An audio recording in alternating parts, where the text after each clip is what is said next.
Bismillahirrahmanirrahim. Assalamualaikum warahmatullahi wabarakatuh.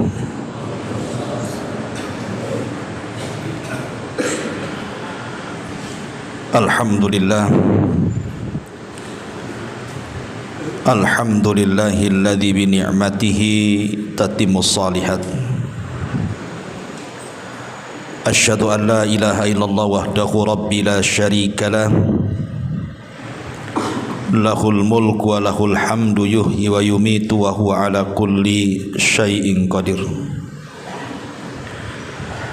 Wa asyhadu anna Muhammadan abduhu wa rasuluh wa safiyyuhu wa mukhtaruhu ala khalqihi wa khaliluh. Arsalahu Allahu rahmatan lil alamin wa akhrajan nasa minadh dhulumati ilan nur, amma ba'du. Alhamdulillah, di malam hari ini balik kita bisa duduk untuk bertalabul ilmi di Masjid Nurul Hidayah ini, dan kita masuk pada permulaan kitab yang kita akan kaji, Kitabut Tauhid. Di sini mu'alif rahimahullahu ta'ala menyebutkan beberapa dalil dari Al-Quran dan juga hadis-hadis Nabi sallallahu alaihi wa ala alihi wasallam. Kitabu At-Tauhid, kitab yang berbicara tentang At-Tauhid. Wa qaulullahi azza wa jalla wa ma khalaqtul jinna wal insa illa liya'budun. Dan tidaklah aku ciptakan jin dan juga manusia kecuali dalam rangka untuk beribadah kepadaku. Wa qauluhu, dan juga firman-Nya, walaqad ba'atsna fi kulli ummatin rasulan an i'budullaha wajtanibut taghut. Dan sungguh kami telah mengutus pada tiap-tiap umat ini seorang rasul, utusan. Tugas mereka menyampaikan kepada umatnya, u'budullaha, sembahlah Allah dan jauhi sesembahan selain daripada Allah alias taghut. Kita bahas dua ayat ini. Ma'asyiral muslimin wal muslimat rahimani wa rahimakumullah. Di sini Allah Subhanahu wa taala mengatakan, wa ma khalaqtul jinna wal insa. Tidaklah aku ciptakan jin dan manusia. Didahulukan kalimat jin kemudian manusia, karena memang secara tartib penciptaan seperti itu, di mana Allah Subhanahu wa taala ketika menciptakan makhluk yang berakal itu dimulai dari penciptaan malaikat dulu, kemudian jin, baru manusia. Dan itu juga sebagaimana tartib hadis, khuliqatil malaikatu min nur wa khuliqatil jan mimma rijim min nar wa khuliqalakum mimma wusifalakum wa khuliqa adam mimma wusifalakum.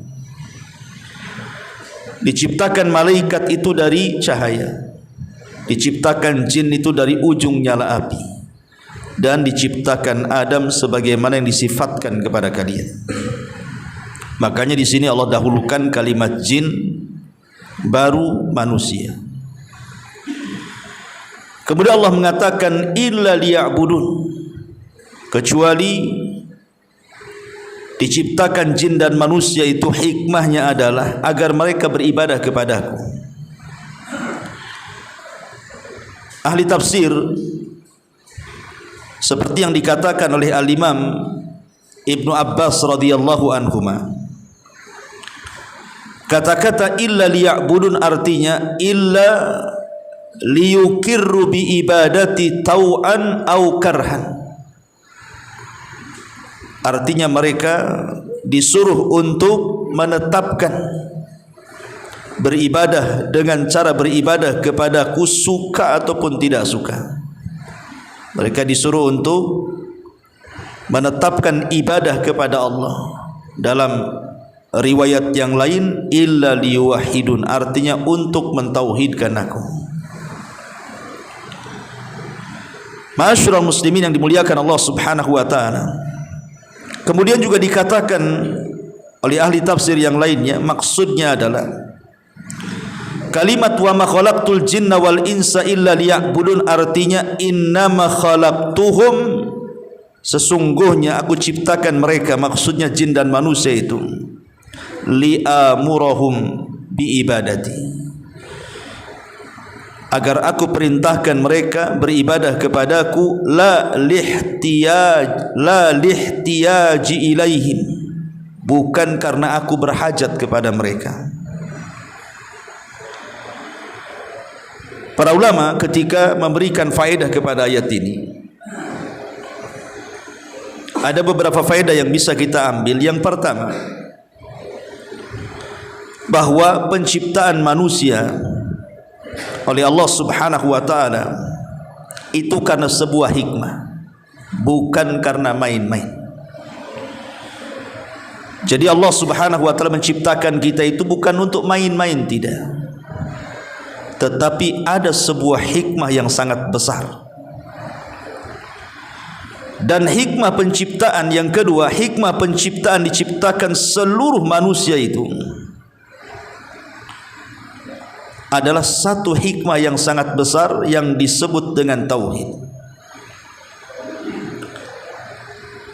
Dan itu berkaitan dengan dunia akhirat. Dan terkadang ada juga hikmah itu yang tidak diketahui kecuali yang tahu hanyalah yang menciptakannya saja. Okelah, kita tahu dalam ayat ini, oh, di antara hikmah diciptakan kita manusia dan jin itu adalah untuk beribadah. Tapi bukan semata-mata ini, ada hikmah yang lain yang tidak ada yang tahu kecuali Allah Subhanahu wa taala. Karena kalau seandainya Allah tidak ciptakan manusia, apakah madarat bagi Allah? Anggaplah Allah tidak ciptakan kita, apakah itu memadaratkan bagi Allah? Tidak. Tetapi kenapa Allah Subhanahu wa taala menciptakan kita? Nanti kita akan jelaskan apa hikmahnya. Kenapa Allah Subhanahu wa taala sampai menciptakan kita? Yang kedua, kenapa Allah Subhanahu wa taala menciptakan manusia kemudian disuruh untuk beribadah kepada Allah, padahal Allah tidak berhajat kepada ibadahnya? Kemudian yang ketiga, bukankah sebelum manusia ada makhluk yang sudah beribadah kepada Allah, para malaikat? Kenapa pula diciptakan manusia untuk beribadah kepada Allah Azza wa Jalla? Ini kan pertanyaan-pertanyaan yang harus dijawab. Ma'asyiral muslimin yang dimuliakan Allah Subhanahu wa taala. Adapun hikmah kenapa manusia diciptakan, disebutkan oleh para ulama, fal hikmatu min khalqil insan. Adapun hikmah kenapa manusia diciptakan, huwa an yakuna abdan lillahi alal ardi allati istakhlafahu fiha liyamtahinahu rabbuhu. Jadi kenapa Allah menciptakan kita, saya, antum dan yang lainnya? Kenapa Allah ciptakan? Para ulama mengatakan an yakuna abdan lillah, supaya kita menjadi hambanya Allah di permukaan bumi, di mana kita sudah dijadikan khalifah, makhluk yang akan terus ada. Khalifah itu artinya yakhlufu ba'duhu ba'dha, makhluk yang bergenerasi, disebut khalifah. Lah, apa tujuannya? Agar Allah Subhanahu wa taala memberikan ujian kepada kita. Lah, ujian itulah yang disebut dengan ibadah. Jadi ibadah itu ujian bagi manusia. Untuk apa coba? ujian ini supaya Allah Subhanahu wa taala melihat mana di antara hamba-hambanya yang dusta, mana di antara hamba-hambanya yang jujur. Sebab kalau tidak diberikan ujian, mana Allah tahu siapa di antara hamba yang beriman, siapa di antara hambanya yang kufur. Makanya Allah uji manusia dengan cara apa? Diperintahkan ibadah. Jadi ibadah diperintahkan itu untuk membedakan. Ma'asyiral muslimin yang dimuliakan Allah Subhanahu wa taala, lah ketika Allah menciptakan makhluk berupa manusia ini, kemudian dia memberikan rizki kepada kita, kemudian menghidupkan dan mematikan kita, dan segala hajat yang kita hajatkan Allah penuhi semuanya. Allah berhajat dengan perbuatan makhluknya atau amalannya atau ibadahnya? Tidak juga. Ataupun dalam rangka menyempurnakan zatnya? Tidak, karena zat Allah itu sudah sempurna. Lalu kenapa Allah Subhanahu wa taala menciptakan kita? Padahal Allah Subhanahu wa taala tidak berhajat dengan kita. Jawabannya adalah Allah menciptakan makhluk itu di mana Allah ingin menunjukkan, ingin menampakkan bahwa Allah adalah zat yang maha sempurna, di mana dia sanggup menciptakan siapapun yang dikehendakinya. Itu jawabannya. Saya ulangi biar antum paham bahwa Allah Subhanahu wa taala ketika menciptakan kita itu, Allah tidak berhajat kepada kita, tidak berhajat kepada amalan kita, tidak berhajat kepada ibadah kita. Dan bukan karena Allah menciptakan kita ini ingin menyempurnakan dirinya, tidak, karena dia sudah sempurna. Buat apa lagi disempurnakan? Lalu kenapa kemudian Allah ciptakan kita kalau Allah tidak berhajat kepada kita? Allah ingin menunjukkan tentang kesempurnaannya. Allah ingin menunjukkan dan menampakkan tentang zatnya yang sempurna, bahwa dia ala kulli syai'in qadir, atas segala sesuatu itu maha mampu. Bisa dipahami kan? Putar-putar saya ini kayalah. Dan itu berdasarkan firman Allah Subhanahu wa taala dalam surah At-Talaq ayat 12. Allahul ladzi khalaqa sab'a samawatin wa minal ardi mithlahun yatanazzalul amru bainahun lita'lamu annallaha ala kulli syai'in qadir wa annallaha qad ahata bi kulli syai'in ilma. Allah yang menciptakan tujuh langit, dan dari penciptaan bumi juga serupa 7 lapis bumi ke bawah. Perintah Allah berlaku padanya agar kamu tahu bahwa Allah itu maha kuasa atas segala sesuatu, dan agar kamu tahu bahwa ilmu Allah itu benar-benar meliputi segala sesuatu. Jadi ketika Allah Subhanahu wa taala menciptakan kita ini, Allah ingin menunjukkan kemahakuasaannya, kesempurnaan zatnya, kesempurnaan nama dan sifatnya, bahwa dia sanggup melakukan segalanya. Bukan karena Allah menciptakan kita Allah berhajat kepada kita, tidak. Allah tidak berhajat dengan kita. Kita yang berhajat dengan Allah Azza wa Jalla.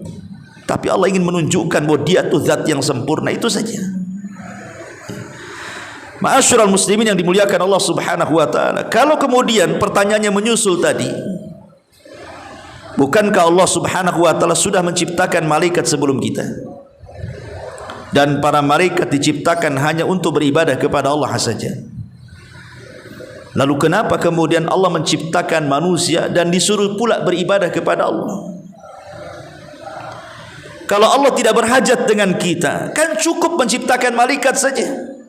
Apalagi malaikat itu la ya'sunallah ma amarahum wa yaf'aluna ma yu'marun. Mereka tidak pernah bermaksiat kepada Allah, apapun yang Allah perintahkan mereka lakukan. Tapi manusia itu ada yang beribadah, yang tidak. Walaupun hikmah penciptaannya, wa ma khalaqtul jinna wal insa illa liya'budun. Tidaklah aku ciptakan jin dan manusia kecuali dalam rangka beribadah kepada Allah. Kenyataannya ada yang beribadah, ada yang tidak kan? Artinya kan cukuplah malaikat saja yang memang tidak pernah bermaksiat kepada Allah Subhanahu wa taala. Maka jawabannya adalah terdapat dalam firman Allah Subhanahu wa taala surah Al-Baqarah ayat 30 dan seterusnya, di mana Allah mengatakan wa idz qala rabbuka lil malaikati inni ja'ilun fil ardi khalifah qalu ataj'alu fiha man yufsidu fiha wa yasfiku dima wa nahnu nusabbihu bihamdika wa nuqaddisu lak qala inni a'lamu ma la ta'lamu. Dan ingatlah ketika Rabbmu Allah berkata kepada para malaikat, saya akan jadikan di permukaan bumi ini seorang khalifah. Sekali lagi, khalifah itu artinya makhluk yang bergenerasi, yang ada terus, ya, tidak akan punah manusia itu. Qalu, malaikat mengatakan, ya Rabb, apakah engkau akan menjadikan di permukaan bumi ini makhluk yang akan merusak di dalamnya dan menumpahkan darah pula di dalamnya? Kenapa malaikat mengatakan seperti itu? Karena ada historis di mana sebelum diciptakan manusia, jin lebih dulu diciptakan dan jin suka menumpahkan darah. Jadi malaikat seolah-olah menyamakan penciptaan manusia dengan jin. Jangan-jangan engkau akan menciptakan manusia itu sama pula dengan jin yang suka merusak dan menumpahkan darah, gitu maksudnya. Sementara kami, kata malaikat, senantiasa memujimu, senantiasa bertasbih kepadamu, senantiasa mensucikan dirimu. Seolah-olah malaikat ingin menawarkan dirinya. Ini namanya i'rad. Begini saja ya Rabb, kau tidak perlu ciptakan Adam tuh, utus saja kami ke bumi. Biar di bumi itu tidak ada yang meneteskan darah dan tidak ada yang merusak. Biar kami, jadi bumi itu steril. Di langit kita beribadah, di bumi kita beribadah, tidak ada yang bermaksiat kepadamu. Seolah-olah malaikat menawarkan seperti itu. Biar kami memuji kamu, bertasbih kepadamu, mensucikan dirimu. Tapi Allah Subhanahu wa taala katakan, inni a'lamu ma la ta'lamun. Dan inilah hikmahnya di sini. Aku lebih tahu, wahai para malaikat, dari ilmu yang kalian tidak tahu. Aku menciptakan Adam itu, aku lebih tahu, kau tidak tahu. Maka di sini firman Allah, inni a'lamu ma la ta'lamun. Di sini ada hikmah. Diketahui atau tidak, di sini hikmahnya. Bahwa ketika Allah Subhanahu wa taala menciptakan kita, setelah menciptakan malaikat dan jin, itu ada hikmah. Di mana Allah mengatakan di hadapan para malaikat, aku tahu loh, kau tidak tahu kenapa aku ciptakan Adam ini. Dan buktinya, akhirnya dari Adam inilah lahir para nabi yang jauh lebih mulia dibandingkan para malaikat. Lahir orang-orang saleh, lahir para syuhada, lahir orang-orang mulia dari turunan Adam alaihi salatu wassalam. Makanya akhirnya kemudian ketika itu malaikat hanya menyerahkan urusannya kepada Allah dan mengatakan, qalu la ilma lana illa ma 'allamtana innaka antal alimul hakim. Mereka mengatakan, kami tidak memiliki pengetahuan kecuali apa yang kau beritahu saja kepada kami, karena engkau zat yang maha mengetahui lagi maha bijaksana. Dari sini akhirnya malaikat menyerahkan semua urusan kepada Allah, karena Allah lebih tahu kenapa Allah menciptakan Adam. Ma'asyiral muslimin yang dimuliakan Allah Azza wa Jalla, adapun dalil-dalil bahwa Allah tidak berhajat dengan ibadah kita, ini banyak dalam Quran. Contoh disebutkan dalam surah Fatir ayat 18. Wa man tazakka fa innama yatazakka li nafsihi Barang siapa yang membersihkan dirinya, hakikatnya dia sedang membersihkan untuk dirinya sendiri. Kemudian dalam surah An-Naml 40-nya, wa man syakara fa innama yashkuru li nafsi. Siapa yang bersyukur kepada Allah, hakikatnya dia sedang bersyukur kepada dirinya. Kemudian juga disebutkan dalam surah Yunus ayat 108, faman ihtada fa innama yahtadi li nafsi. Siapa yang mencari hidayah, hakikatnya dia mencari hidayah untuk dirinya sendiri. Dan Allah juga sebutkan dalam surah Al-Isra, in ahsantum ahsantum li anfusikum. Kalau kalian berbuat baik, kebaikannya kembali kepada diri kalian, bukan kepada Allah. Dan juga Allah mengatakan dalam surah Fussilat ayat 46, man amila salihan fali nafsi. Siapa yang beramal soleh itu kembali ke yang mengerjakannya, bukan kepada Allah. Dan Allah juga mengatakan dalam surah Ibrahim, perkataan Nabi Musa, in takfuru antum wa man fil ardi jami'an fa innallaha ghaniyun hamid. Kalau kalian kafir, bahkan satu dunia kafir, tidak pengaruh bagi Allah, karena Allah itu zat yang maha kaya lagi maha terpuji.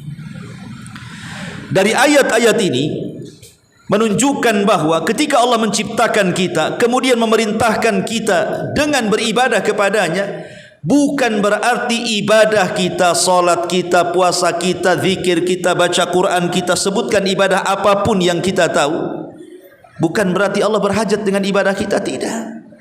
Karena salat kita itu kebaikannya kembali kepada kita. Begitu juga puasa kita, kebaikannya kembali kepada diri kita. Baca Quran kita kembali kepada diri kita. Perhatikan hadis qudsi yang baik sekali dari Abi Dzar Al-Ghifari radhiyallahu anhu, fima yarwihi an rabbih tabaraka wa ta'ala. Dari Abi Dzar radhiyallahu anhu, dalam hadis qudsi, riwayat dari Rabbnya, bahwa Allah subhanahu wa ta'ala berfirman. Apa firmannya? Ya ibadi, innakum lan tablughu dhurri fatadhurruni walan tablughu naf'i fatanfa'uni. Ya ibadi, law anna awwalakum wa akhirakum wa insakum wa jinnakum kanu ala atqa qalbi rajulin wahidin minkum ma zada dhalika fi mulki syai'a. Ya ibadi, law anna awwalakum wa akhirakum wa insakum wa jinnakum kanu ala afjari qalbi rajulin wahidin minkum ma naqasa dhalika min mulki syai'a. Ya ibadi, law anna awwalakum wa akhirakum wa insakum wa jinnakum qamu fi sa'idin wahidin fasa'aluni fa'ataitu kulla insanin mas'alatahu ma naqasa dhalika mimma indi illa kama yanqusul mikhyab ila idza udkhilal bahra. Ya ibadi, innama hiya a'malukum uhsiha lakum thumma uwaffiyakum iyyaha faman wajada khairan falyahmadillah wa man wajada ghaira dhalik fala yalumanna illa nafsah. Lihat begitu indahnya hadis ini. Wahai hamba-hambaku, kata Allah, sesungguhnya kalian tidak akan mendatangkan madarat kepadaku, kata Allah, dan tidak akan pula memberikan manfaat kepadaku sedikit pun. Artinya tidak ada yang sanggup menyakiti Allah, tidak ada yang sanggup untuk memberikan manfaat kepada Allah, karena Allah tidak berhajat itu semuanya. Kemudian kata Allah, wahai hamba-hambaku, kalau seandainya orang yang pertama di antara kalian dan orang yang terakhir di antara kalian, baik manusianya atau jinnya, semua berada pada satu hati yang paling bertakwa di antara kalian, maknanya satu dunia tidak ada yang bermaksiat, semua baik, tidak ada yang kafir, tidak ada yang munafik, tidak ada Yahudi, tidak ada Nasrani, tidak ada Majusi, tidak ada orang-orang musyrik, semua beriman. Seandainya satu dunia seperti itu, apa kata Allah subhanahu wa ta'ala? maka itu tidak pernah sedikit pun menambah kerajaan diriku, sedikit pun tidak bergeming kerajaanku. Kemudian Allah mengatakan, wahai hamba-hambaku, jika orang yang pertama kalian, orang yang terakhir kalian, jin kalian dan manusia kalian berada dalam satu hati, di mana satu hati itu di atas hati yang paling jahat, tidak ada yang beriman satu dunia, anggap semua satu dunia musyrik kepada Allah Azza wa Jalla, taruhlah seperti itu, tidak ada yang beriman. Apa kata Nabi SAW? Maka Allah berfirman, ma naqasa dzalika min mulki syai'a, itu pun tidak mengurangi kerajaanku sedikit pun. Kalaupun semua orang yang beriman tidak menambah kerajaan Allah, tidak pula ketika semua orang kufur berkurang pula kerajaannya. Dari sini kita tahu apa? Allah tidak berhajat dengan kita, walaupun satu dunia beriman tuh. Begitu juga kalau satu dunia kufur pun tidak memudaratkan Allah sedikit pun. Lalu apa hajat Allah kepada kita? Kita yang berhajat kepada Allah. Antumul fuqara ilallah, kata Allah. Kalian itulah yang berhajat kepada Allah.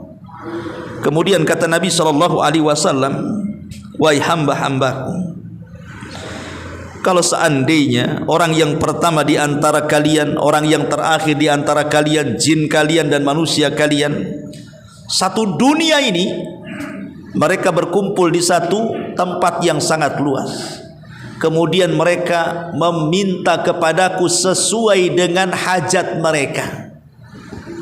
Yang satu minta mobil, yang satu minta rumah, yang satu minta tanah, yang satu minta istri, yang satu minta kerja, yang terserah. Satu dunia minta, kata Allah. Kemudian aku berikan setiap permintaannya satu-satu. Maka itu hanya seperti jarum yang ditetes, yang dicelupkan ke dalam air lautan, kemudian diangkat kembali, kemudian satu tetes itulah cukup untuk kebutuhan hajat seluruh manusia dari permintaannya. Sementara kekayaan Allah itu sebentang lautan yang tidak bertepi. Artinya cukup satu tetes saja, cukup itu untuk manusia semuanya tuh. Kemudian Allah Subhanahu wa taala mengatakan, innama hiya a'malukum uhsiha lakum. Innama hiya a'malukum uhsiha lakum. Wahai hamba-hambaku, sesungguhnya semua itu adalah amalan-amalan kalian yang aku akan catat semuanya. Itulah amalan-amalan kalian yang akan aku catat. Tsumma uwaffiyakum iyyaha. Kemudian aku sempurnakan balasannya kelak pada hari kiamat. Faman wajada khairan, maka barang siapa yang mendapatkan kebaikan, hendaklah dia memuji Allah, falyahmadillah. Wa man wajada ghaira dzalik, tapi kalau dia mendapatkan catatannya, balasannya, tidak mendapatkan kebaikan, fala yalumanna illa nafsah, jangan mencela siapapun kecuali celalah diri-diri kalian. Lihat hadis ini, dalil yang tegas dan jelas bahwa ketika Allah Subhanahu wa taala katakan, wa ma khalaqtul jinna wal insa illa liya'budun, tidaklah aku ciptakan jin dan manusia kecuali untuk beribadah, itu maknanya Allah tidak berhajat dengan ibadah kita sama sekali. Lalu apa untungnya ibadah itu? Kembali kepada kita yang beribadah, manusia yang berhajat dengan ibadah itu. Ma'asyiral muslimin yang dimuliakan Allah Subhanahu wa taala. Dan tadi sudah saya katakan bahwa perintah ibadah itu ujian dari Allah. Ujian dari Allah untuk apa? Supaya terpisahkan mana yang baik, mana yang buruk. Dan itu disyaratkan dalam surah Al-Imran ayat 179. Maka Allah liyadharal mu'minina ala ma antum alaihi hatta yamizal khabitha minat tayyib. Allah tidak akan membiarkan orang-orang beriman sebagaimana dalam keadaan kamu sekarang ini, sehingga dia membedakan mana yang buruk dari yang baik, mana yang buruk dari yang baik. Sebab kalau Allah Subhanahu wa taala tidak memperkenalkan dirinya kepada hamba-hambanya dan memerintahkan hamba-hambanya untuk beribadah kepada Allah Azza wa Jalla, Allah biarkan begitu saja. Apa yang terjadi, ikhwan? Boleh jadi sebagian mereka ada yang menyembah gunung, ada yang menyembah lautan, ada yang menyembah binatang, ada yang menyembah akar-akaran, ada yang menyembah kayu, macam-macam akhirnya kan. Kalau seandainya Allah tidak mengutus nabinya, kemudian menjelaskan siapa Tuhannya, kemudian menjelaskan bagaimana cara menyembahnya, bagaimana cara mentauhidkan Allah, tentu manusia akan mencari sesembahan sesuai dengan seleranya. Makanya kenapa Allah Subhanahu wa taala arahkan, inilah tujuan aku menciptakan kalian ini, bahwa tidaklah aku ciptakan jin dan manusia agar kalian beribadah. Kemudian Allah utus seorang rasul bagaimana cara beribadah, kepada siapa kita beribadah, dijelaskan ini cara ibadahnya, ini zat yang harus kalian ibadahi. Akhirnya luruslah fitrah manusia. Kalau itu tidak diperintahkan, rusak manusia itu. Nanti sebagian manusia ketika mencari sesembahan selain daripada Allah itu sesuai dengan seleranya. Ini saja yang sudah jelas-jelas perintah tauhid itu di dalam Al-Quran dan Sunnah, dan juga agama-agama sebelum Islam juga mengajarkan tauhid. Masih juga ada orang-orang yang jauh daripada tauhid. Ada yang di antara kita ada yang tidak menyembah Allah Azza wa Jalla. Ma'asyiral muslimin yang dimuliakan Allah Subhanahu wa taala. Berarti di sini ada beberapa hikmah yang ingin saya jelaskan. Pertama, bahwa beribadahnya kita kepada Allah Subhanahu wa taala itu satu dalam bentuk syukur kita kepada Allah. Dalam bentuk syukur kita kepada Allah Subhanahu wa taala. Kenapa demikian? Sebab kalau seandainya kata para ulama, antum habiskan usia antum dari mulai brojol sampai mati, tidak maksiat, ibadah terus, nggak ada maksiat.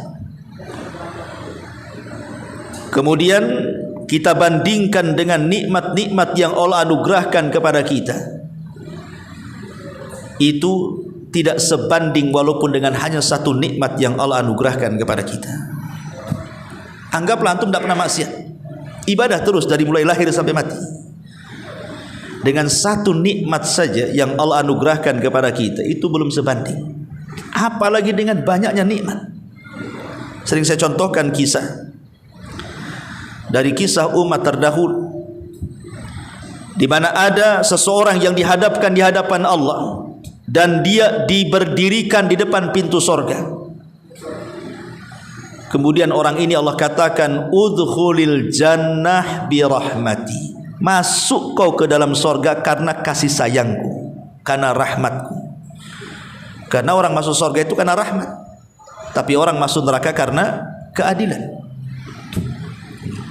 Tiba-tiba orang ini mengatakan, oh tidak mau. Orang yang masuk sorga karena rahmatmu ya Rabb itu orang-orang yang berdosa, kemudian tobat, kau kasihi dia, makanya kau masukkan ia ke dalam sorga karena kasihan kamu kepada dia, itulah karena rahmatmu katanya. Lah aku gak pernah maksiat kok katanya. Jadi Allah katakan, lalu maumu apa kan begitu? Orang ini mengatakan, masukkan aku ke dalam sorga bukan karena rahmatku, tapi karena amalanku. Dia minta masuk sorga karena amalannya, karena dia tidak pernah maksiat masalahnya. Kata Allah, baik, sekarang hitung pahalamu sejak kau lahir sampai kau mati itu. Nah, hitung pahalamu berapa. Dihitung. Rupanya tidak sebanding dengan satu nikmat yang Allah anugerahkan kepadanya. Apa itu? Nikmatul basar, nikmat bisa melihat. Nikmat bisa melihat. Akhirnya ketika dibandingkan dengan satu nikmat saja tidak sebanding, masih besar nikmat melihat, bagaimana nikmat-nikmat yang lainnya? Maka dia takut kalau tidak bisa masuk surga. Akhirnya dia mengatakan, ya Rabb adkhilnil jannah birahmatika, ya sudahlah masukkan aku dengan rahmatmu ya Rabb, terserahlah katanya. Karena takut tadi masukkan ke surga tuh. Karena begini ikhwan, Terkadang satu nikmat itulah yang menjadikan orang bertakwa kan. Kan ada riwayat yang mengatakan ada seorang hamba itu sengaja Allah sakitkan, tidak dibuat sehat, sebab kalau dia sehat kufur dia. Ada orang yang sengaja dibalik, sengaja oleh Allah Subhanahu wa taala sakitkan dia, sebab kalau sehat dia kufur. Sebagaimana ada orang yang kemudian disehatkan ketika dia sakit dia kufur, atau sebagaimana ketika orang itu sengaja Allah miskinkan dan tidak Allah buat kaya, sebab kalau dia kaya dia bisa melampaui batas, atau sengaja Allah Subhanahu wa taala buat dia kaya, sebab kalau dia miskin dia bisa kufur. Jadi ada orang-orang yang Allah buat seperti itu. Maka di antara hikmah kenapa kemudian kita diperintahkan ibadah oleh Allah Subhanahu wa taala, padahal Allah tidak berhajat dengan kita, dan Allah itu ghani, maha kaya, tidak berhajat dengan kita. Hikmahnya adalah dalam bentuk syukur kita kepada nikmat Allah Subhanahu wa taala. Oh, satu nikmat saja kalau kita habiskan ibadah kita, waktu kita dengan beribadah, itu tidak sebanding bagaimana dengan nikmat yang Allah berikan kepada kita yang begitu banyak itu. Yang Allah katakan, wa in ta'uddu ni'matallah la tuhsuha. Kalau kalian hendak menghitung nikmat Allah, kalian tidak akan sanggup.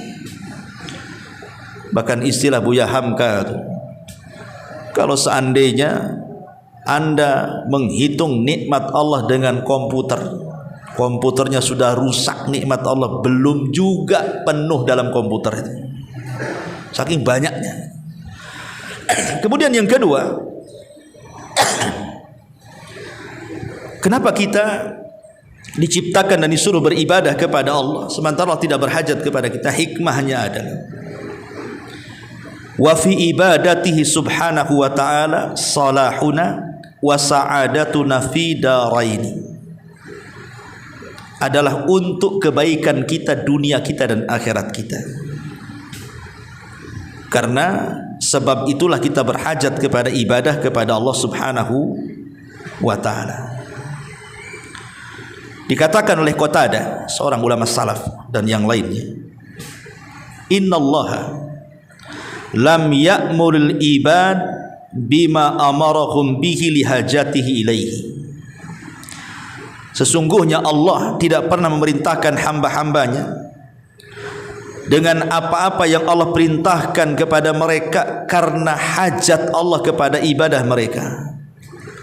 Wala nahahum anhu bukhlan minhu, dan juga Allah tidak mencegah mereka karena kebakhilannya. Bal amarahum bima fihi salahuhum wa nahahum amma fihi fasaduhum. Bahkan ketika Allah perintahkan manusia ibadah, itu untuk kebaikan mereka, sebagaimana Allah cegah manusia dengan banyaknya larangan itu supaya tidak merusak mereka. Berarti hikmah yang kedua itu kembali kepada kita. Semua ibadah yang Allah perintahkan di dalamnya pasti terkandung kebaikan. Dan setiap larangan yang Allah Azza wa Jalla larang kepada kita dipastikan penuh dengan kemadaratan. Apapun perintah pasti ada kebaikan, sebagaimana larangan pasti ada keburukan. Dan baik buruk sebuah perintah atau larangan itu kembali kepada kita, bukan kepada Allah Azza wa Jalla. Ini yang kedua. Jadi kenapa kita beribadah? Itu kembali kepada kita kebaikannya, baik dunia kita atau akhirat kita. Kemudian yang ketiga, kenapa Allah Subhanahu wa taala menciptakan kita kemudian memerintahkan kita untuk beribadah? Wa ma khalaqtul jinna wal insa illa liya'budun, itu li'annahu yuhibbu an yara imtithalana wa ta'atana lahu. Karena Allah senang ingin melihat bagaimana kita makhluknya ini mengikuti perintahnya dan taat akan kemauannya. Karena begini ikhwan, jangankan kita, walillahi masalul a'la ya, Allah itu tentu permisalan lebih tinggi daripada makhluk. Kalau seandainya antum bekerja di sebuah perusahaan, Atau mungkin Anda seorang pejabat di sebuah instansi pemerintahan yang di atas Anda masih ada pemimpin, atau mungkin di kepolisian atau di ketentaraan, di mana di atas kita ada pimpinan kita. Tiba-tiba kemudian pimpinan kita memerintahkan sesuatu kepada kita, kemudian kita berlambat-lambat untuk melakukannya. Kira-kira apa yang dilakukan dia kepada kita? Bisa sampai pemecatan kan? Ini gak beres orang ini kerja, disuruh lambat-lambat, bisa bangkrut perusahaan kan? Apalagi kalau dalam dunia militer, bisa diturunkan pangkatnya, dipecat tak terhormat mungkin. Jangankan itu ditilang saja, kita agak sedikit bentak, nambah tilangnya, melawan petugas katanya. Gitu ya kan? Ya. Jadi kita saja seandainya diperintahkan bos kita, atasan kita saja, kemudian kita melambat-lambat itu, tidak langsung mengerjakannya, bos kita aja tidak suka. Tapi kalau seandainya dia punya karyawan yang cekatan, kadang belum diperintah sudah melakukan sesuatu, udah anak buah yang paling dicintai kan begitu. Itu manusia tuh. Walillahi matsalul a'la. Kalau kita saja memiliki perusahaan, kita lihat anak buah kita baik-baik semuanya, cekatan-cekatan semuanya. Ya saya juga pernah rasakan, saya punya bangunan, kemudian saya punya tukang. Kalau saya nggak awasi itu, betul-betul kerja dari jam 8, kemudian pulang jam 5, dan hasilnya ada, senang saya pakai terus dia. Tapi kalau umpamanya saya datang baru semangat, saya nggak ada, tak semangat gitu ya, kemudian belum jam 5 sudah pulang, besok siap-siap diganti itu. Besok lah gajian, besok jangan balik kan itu ya. Itu loh sifat manusia. Nggak suka juga kan kalau seandainya memerintahkan sesuatu kepada orang yang kita gaji, tiba-tiba suka-suka dia kerjanya, kita nggak suka. Tapi kalau dia kemudian mengerjakan sesuatu yang kita perintahkan dan dia betul-betul taat dengan kita, bagus pekerjaannya, ikhlas karena kita suka dengan dia, makanya ada istilah walillahil matsalul a'la. Tentu permisalan ini bagi Allah subhanahu wa ta'ala lebih layak lagi. Allah kalau melihat hamba yang diciptakannya rajin ibadah, kan suka Allah itu maksudnya ya sudah isya. Subhanallah bihamdika asyhadu an la ilaha illa anta astaghfiruka wa atubu ilaik. Allah ta'ala. Assalamualaikum warahmatullahi wabarakatuh.